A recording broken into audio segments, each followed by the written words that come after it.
This is the Death Row and Executions channel. Here is your host, Paco Rivera.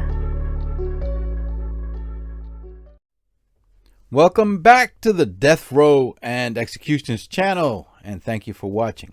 My name is Paco Rivera. Remember that you can also follow me on Facebook for updates and other Death Row news. There will be a link to my Facebook in the description below. You can also check out another channel I have here on YouTube called The Maximum Sentence, where I cover recent crimes and convictions, and there will be a link for that in the description as well.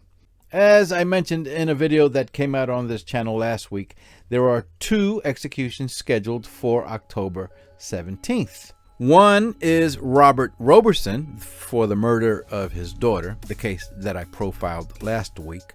And the other execution scheduled for October 17th is mass murderer Derrick Dearman in Alabama, the case that I will be discussing today. Derrick Dearman is only 36 years old, a relatively young age for a death row inmate scheduled to be executed. For the crime he committed, the mass murder of 5 people, including one who was pregnant, he was officially sentenced to death in the year 2018.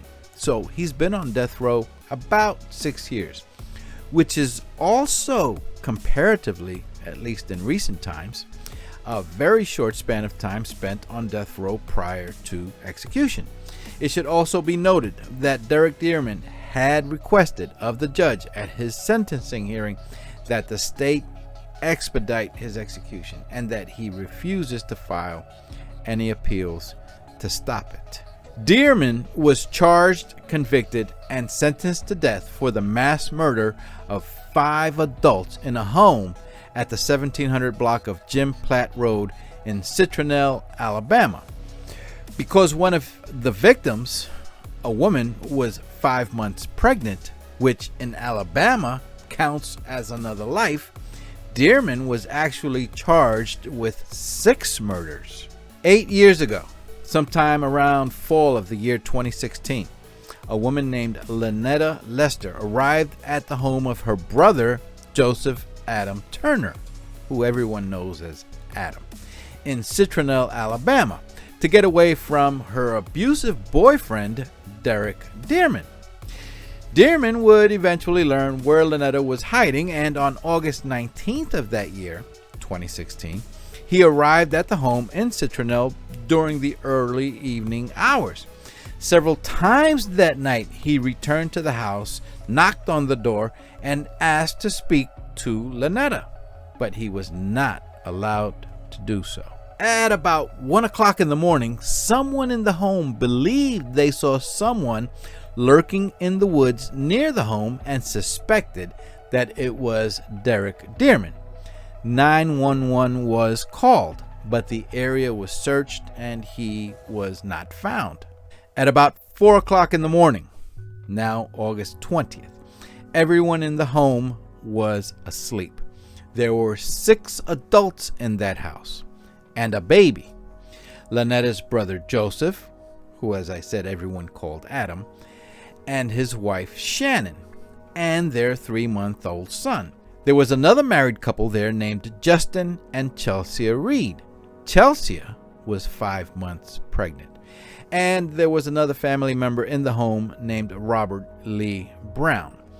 By the way, I was hesitant about using these photographs shown here because at first they appeared to be mugshots, but I'm not sure. They might also be driver's license photos gathered up by the media when reporting on this case. If any of them are mugshots, I apologize in advance and don't mean any disrespect to the victims or their families.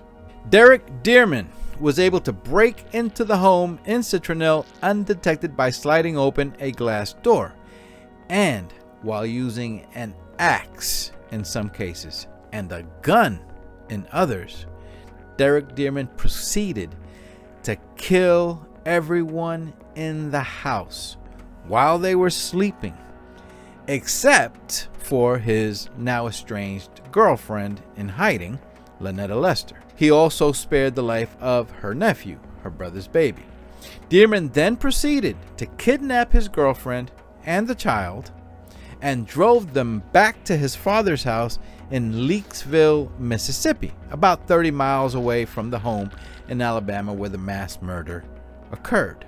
Dearman held Lynetta and the child in the house for a short time, and then suddenly he decided to let them go. He released them. Lynetta, carrying her baby nephew in her arms, found her way back to Citronelle, Alabama, and upon arriving, notified police of the murders.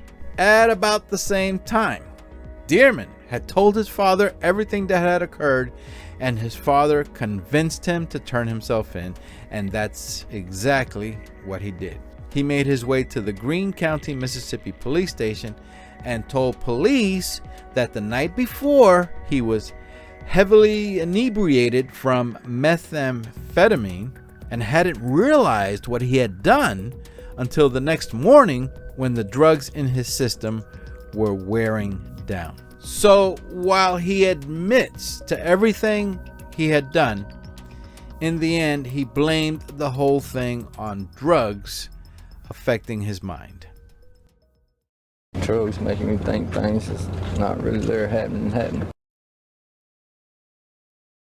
Shannon Randall was 35 years old. She was a loving mother, enjoyed spending time with her family, and described herself as a country girl.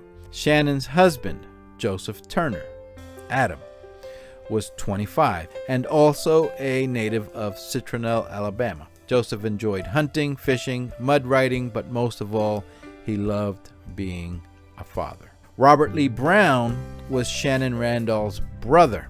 His passion was working on vehicles and riding four-wheelers and motorcycles. The other married couple in the home that night were Justin Kaleb Reed, who was 23, and his wife, Chelsea Marie, age 22. Chelsea was Shannon Randall and Robert Lee Brown's niece from another sibling. Justin and Chelsea were high school sweethearts and had married soon after graduating from Citronelle High School in 2012 and were expecting the birth of their first child in January, a boy they planned to name Aiden. Justin's dream was to attend college to be a video game developer. Chelsea had been described as being people-oriented, fun to be around, and lively.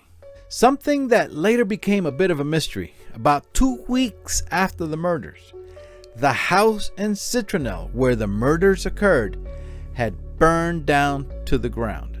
Investigators were unable to determine if it was arson or accidental. They don't have a clue as to why exactly it happened or who, if anyone, was involved. Authorities have said that they did receive several calls before the house burned down from residents quite annoyed that the area had become somewhat of a tourist attraction after the murders. Please remember to hit the subscribe button for more death row and upcoming execution stories so that you are alerted when the next one comes out. You can also follow me on Facebook for updates. There will be a link to my Facebook in the description below. My name is Paco Rivera. Take care and bye for now.